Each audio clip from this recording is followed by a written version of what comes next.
मूळ गाभा किंवा एक प्लस पॉइंट आहे. या बाजूचं म्हणणं मी खूप सविस्तरपणे ऐकून घेतलंय. मी इथे वळतीये की विरोध का आहे नेमका, विरोधकांचा विरोध का लाडक्या बहिणी योजनेसाठी? कारण का या लाडक्या बहिणीची आठवण सत्ताधाऱ्यांना इलेक्शनच्या 1 महिन्यापूर्वीच आली, 2 महिन्यापूर्वी आली. त्या लाडक्या बहिणीची विसर जेव्हा ते सत्तेत आले तेव्हा ते विसरलेले या लाडक्या बहिणीला. ती आठवण फक्त इलेक्शनच्या तोंडावर का आली हा माझा विरोध त्यांना सत्ताधाऱ्यांना प्रश्न आहे. दुसरी गोष्ट, आता आदितीताई म्हणाल्या की त्यांनी 4 महत्त्वाचे पॉईंट्स 4थ्या महिला धोरणातले मेन्शन केले. मला आश्चर्य वाटलं की त्याच्यात मानसिकदृष्ट्या सक्षम होणारा एकही पॉईंट नव्हता. जेव्हा महिला आर्थिकदृष्ट्या सक्षम होते, नॉट नेसेसरी की ती मानसिकदृष्ट्या सक्षम होते. जेव्हा एक मुलगी कॉलेजला जात असते, शाळेत जात असते आणि तिच्यावर काही अत्याचार आणि अन्याय होत असतात, जेव्हा ती हॉस्पिटलला जात असते तिच्यावर जेव्हा अन्याय होतात, जेव्हा एक 4 वर्षाची चिमुकली शाळेत जाते तेव्हा तिच्या आईवडिलांवर आता जी भीती निर्माण झाली आहे, त्या भीतीला किंवा ती जी सिक्युरिटी पाहिजे शासनाकडून, ती सिक्युरिटी लाडकी बहीण योजना देणार आहे का? जेव्हा त्यांचेच मंत्री रेकॉर्डवर जातात आणि म्हणतात की महाराष्ट्र बजेट एक्सचेकरचे सगळे पैसे हे लाडक्या बहिणीच्या योजनेकडे वळालेत आणि म्हणून शेतकऱ्यांना अनुदान मिळणार नाही. जेव्हापासून लाडकी बहीण योजना सुरू झाली आहे तेव्हापासून संजय गांधी निराधारचे पैसे बंद झाले. जेव्हा इतर राज्यांमध्ये फ्रीबीज अनाऊन्स करतात तेव्हा प्रधानमंत्री म्हणतात ये तो रेवडिया आहे. मग हे काय आहे मला त्यांना विचारायचं आहे. जेव्हा त्यांचेच मोठे नेते म्हणतात की आम्ही सत्तेत आल्यावर किंवा त्याच्यानंतर ही योजना बंद होणार आहे, मग ही लाडकी बहीण नेमकं इलेक्शनच्या तोंडावरच का? आणि जेव्हा लाडकी बहीण आपण पैसे देतोय तेव्हा खरंच तुम्ही म्हणाला 4 कोटी महिला आहेत आणि 2 कोटी महिलांपर्यंत पोहोचलेत, मग तुम्ही कुठेतरी मतं इलेक्शनच्या तोंडावर विकत घेताय का? हा प्रश्न आमच्या सगळ्यांच्या, सर्वसामान्य महिलांच्याच नाही सगळ्यांच्या मनात निर्माण होतो. जेव्हा आम्ही आज गाव पातळीवर फिरतो तेव्हा महिलांमध्ये एकच आहे, पैसे मिळत आहेत तर घेतोय, पण नॉट नेसेसरी की ते वोट्समध्ये ट्रान्सलेट होणार आहेत, ट्रान्सफर होणार आहेत. 100% महाराष्ट्राच्या, पुरोगामी महाराष्ट्राच्या महिला ह्या खूप हुशार झाल्यात आणि त्यांना नेमकं आता कळून चुकलंय की हे सरकार हे फक्त इलेक्शन शॉप्स आहेत, रेवडिया आहेत आणि कुठेतरी लोकसभेच्या इलेक्शनमध्ये साम दाम दंड वापरून जे टेबलाच्या खाली जात होते ते आता ऑफिशियली वरून जात आहेत. आणि म्हणून आदितीताई म्हणाल्याप्रमाणे अगदी सिंगल विंडो, अगदी व्यवस्थितरित्या हे पैसे पोचत आहेत, कारण का तो त्यांचा उद्दिष्ट आहे. रोहिणीताई, तुम्हाला काय ऍड करायचं याच्यामध्ये? तुम्ही खूप महिलांना रोजच्या रोज भेटत असता. लाडकी बहीण खरंच गेम चेंजर ठरेल असं तुम्हाला वाटतं मतपेटीच्या बाबतीतला विचार करता? एकतर मला संपूर्ण महाराष्ट्रातल्या माता भगिनींवरती संपूर्ण विश्वास आहे. त्यांना तेवढी जाणीव आहेच की ही योजना निवडणुकीच्या तोंडावर का जाहीर करण्यात आली आहे. कारण आम्ही जिथे जिथे महाराष्ट्रामध्ये फिरतोय तिथे आम्हाला महिला भेटून तेच सांगतात, ताई घेऊ द्या की, आपलाच पैसा आहे. त्याच्यामुळे त्या पैसे घेणार आहेत, पण त्यांना मतदान कुठे करायचं हे माहिती आहे. कारण हा लाडक्या बहिणीचं जे योजना आत्ता जाहीर केलेली आहे ही आत्ता लोकसभेच्या निकालानंतर सुचलेलं शहाणपण आहे. का लोकसभेच्या निवडणुकीच्या आधी बहीण लाडकी नव्हती आणि ती आत्ता लाडकी झाली आहे. आणि त्यातल्या त्यात फक्त ठराविकच बहिणी लाडाच्या कशा असू शकतात? तुम्हाला ही योजना राबवायची होती तर सरसकट सगळ्या महिलांना या योजनेचा लाभ मिळाला असता तर आनंद वाटला असता. कारण आजही अशा मध्यम वर्गीय महिला आहेत की त्या ह्या योजनेपासून वंचित आहेत, त्यांनाही आर्थिक मदतीची आवश्यकता आहे. त्या महिला आज वगळण्यात आलेल्या आहे. तर सरसकट सगळ्याच महिला ह्या लाडक्या असायला हव्या होत्या.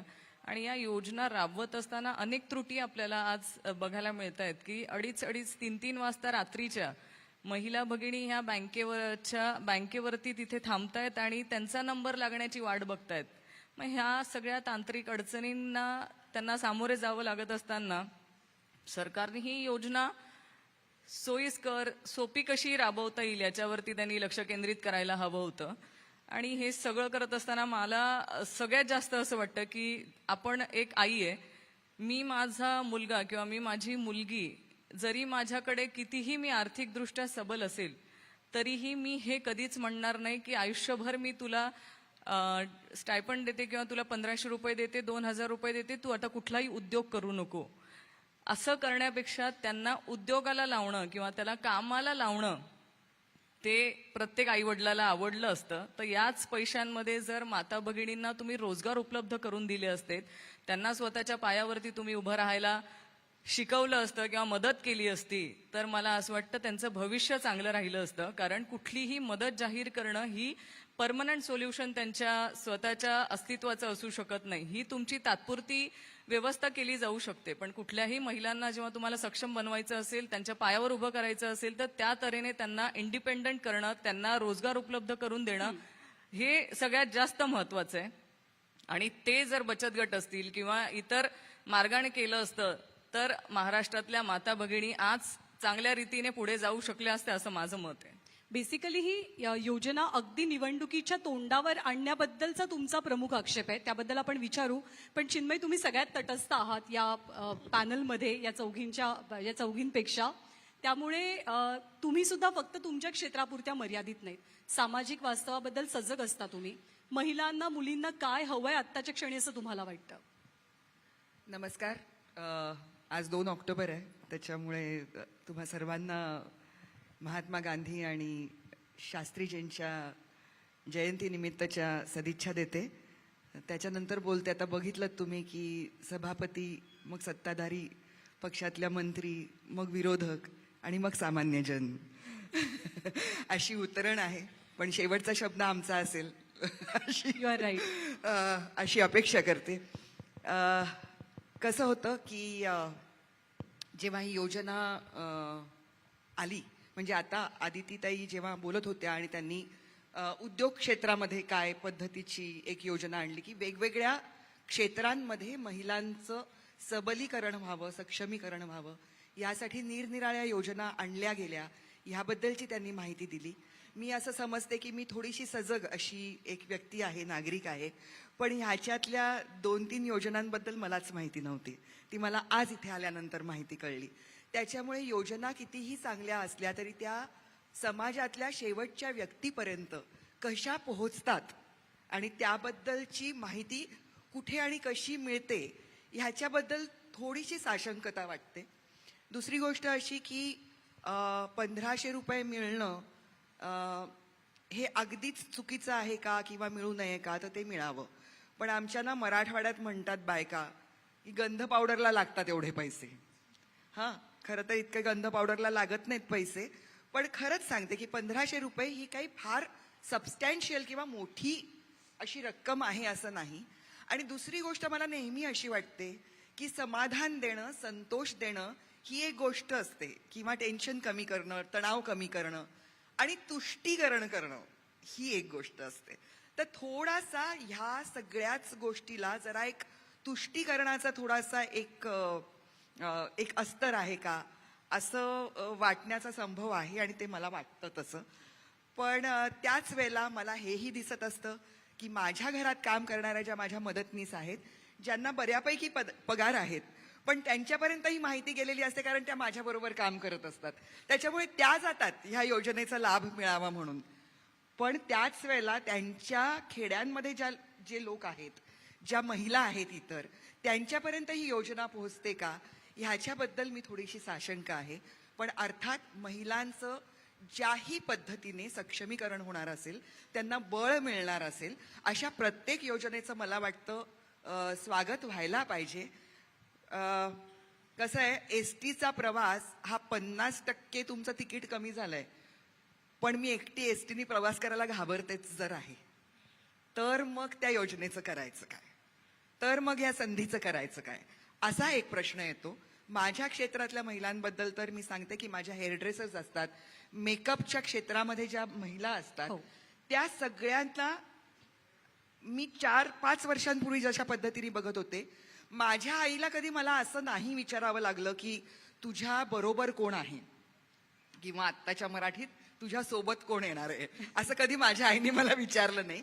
मी 2:30 वाजता शूटिंग संपवून सुद्धा चर्चगेट सारख्या जिथे ऑफिसेस संपल्यानंतर कोणीही नसतं अशा भागामध्ये शेवटच्या ट्रेननी अगदी सुखरूपपणे येऊ शकत होते.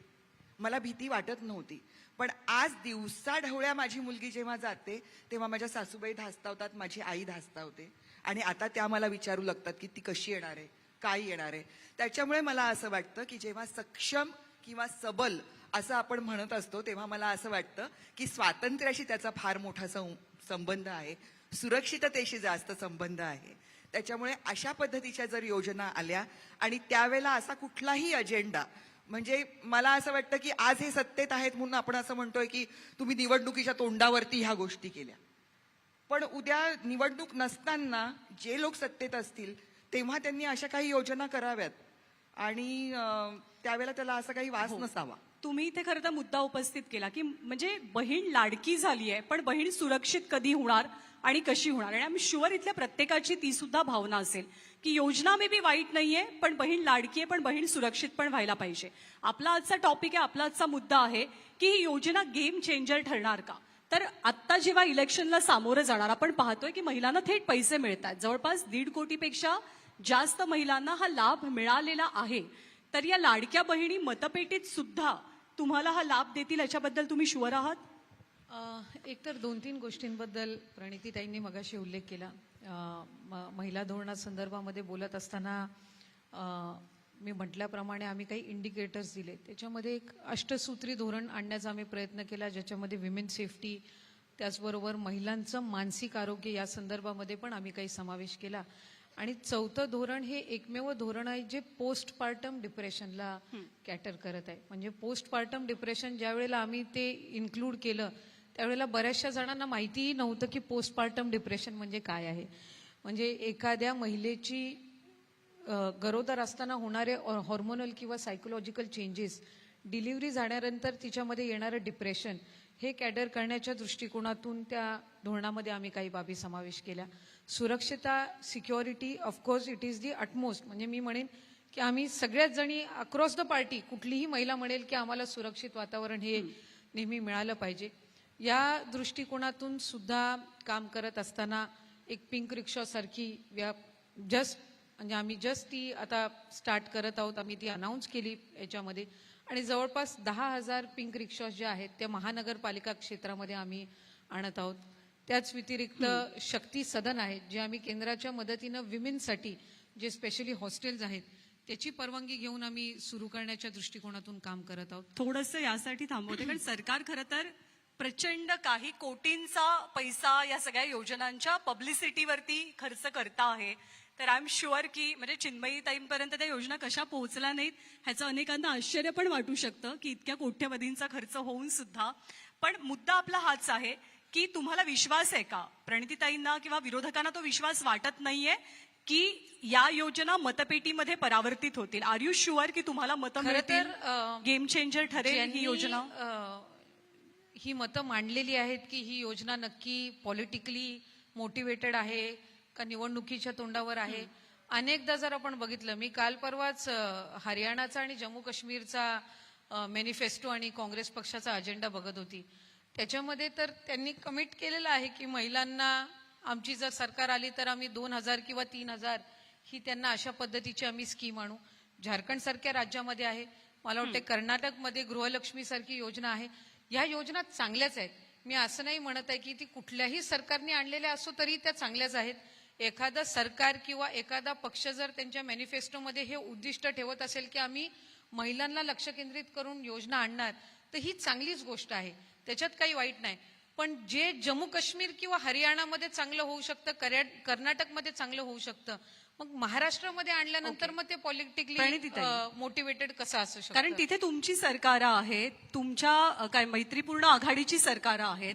मग त्यांचा आक्षेप तोच आहे की महाराष्ट्रात ती गोष्ट कशी वाईट असू शकते जी हरियाणामध्ये चांगली आहे किंवा जी कर्नाटकमध्ये चांगली आहे. छोटासा फरक ह्याच्यात आहे की ह्या सगळ्या योजना आमच्या मॅनिफेस्टोत, आमचं सरकार स्थापन व्हायच्या आधी मॅनिफेस्टोत आल्यात. लाडकी बहीण योजना ह्यांच्या मॅनिफेस्टोत नव्हती. जेव्हा ह्यांचं सरकार स्थापन झालं तेव्हा ती योजना नव्हती. ती घाई गडबडीत ऐन इलेक्शनच्या तोंडावर आली. ह्यांच्या कोणत्याही योजना महिलांच्या सक्षमीकरणासाठी, सबळीकरणासाठी आर्थिकदृष्ट्या किंवा मानसिकदृष्ट्या आधीपासून नव्हत्या. संजय गांधी निराधार योजनेचे पैसे आम्ही म्हणतोय महाराष्ट्रात आम्ही वाढवू, कारण का 1,500 अतिशय किरकोळ गोष्ट आहे, पण आम्ही ते वाढवणार आहोत किंवा महालक्ष्मी योजना आणणार आहोत.